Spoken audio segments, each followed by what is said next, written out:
Akhir-akhir ini, film KKN di Desa Penari terus menjadi perbincangan hangat publik di media sosial.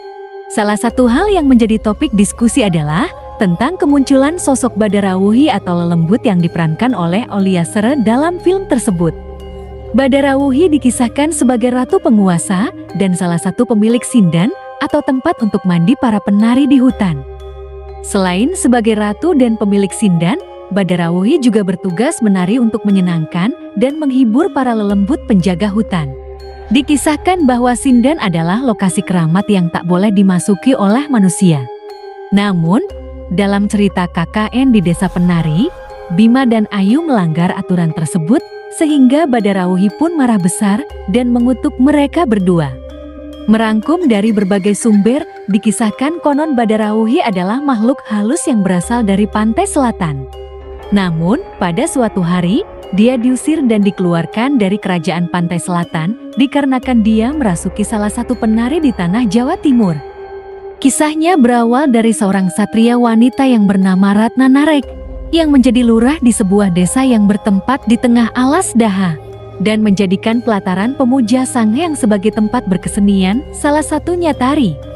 Ratna Narek merupakan murid dari seorang satria yang hidup di zaman Prabu Airlangga. Dia melarikan diri ketika sang guru ditaklukkan oleh Empu Barada. Ratna Narek dan keempat murid lainnya melarikan diri. Keempat murid lainnya itu melarikan diri ke tanah Bali, sedangkan Ratna Narek lari ke timur Jawa. Ratna Narek melarikan diri dengan membawa lontar yang berisi ilmu kadikjayaan untuk menaklukkan para lelembut di sepanjang hutan Jawa Tengah sampai timur. Sejak penaklukan yang dilakukan oleh Empu Barada, Ratna Narek pun tidak pernah muncul kembali.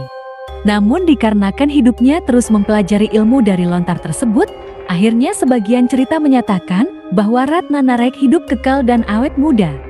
Dia tidak pernah muncul lagi di tanah Jawa, sampai tiba suatu hari dia singgah di sebuah desa bernama Wonokromo. Desa tersebut memiliki sebuah kolam yang dipercaya sebagai pusat gerbang dari makhluk halus di utara Jawa, yang berlokasi di sekitar lereng Gunung Raung dan berdekatan dengan alas daha. Sedangkan gerbang makhluk halus selatan berada di salah satu pantai di selatan Jawa dengan ciri adanya sebuah batu karang besar. Namun antara selatan dan utara memiliki hubungan baik. Kolam air ini disebut sebagai tempat persinggahan dari Ibu Ratu Pantai Selatan jika sedang bertamu ke utara Jawa. Ketika Ibu Ratu Pantai Selatan pulang ke selatan, tempat tersebut dijaga oleh para panglima dan satria pantai selatan, baik laki-laki maupun perempuan.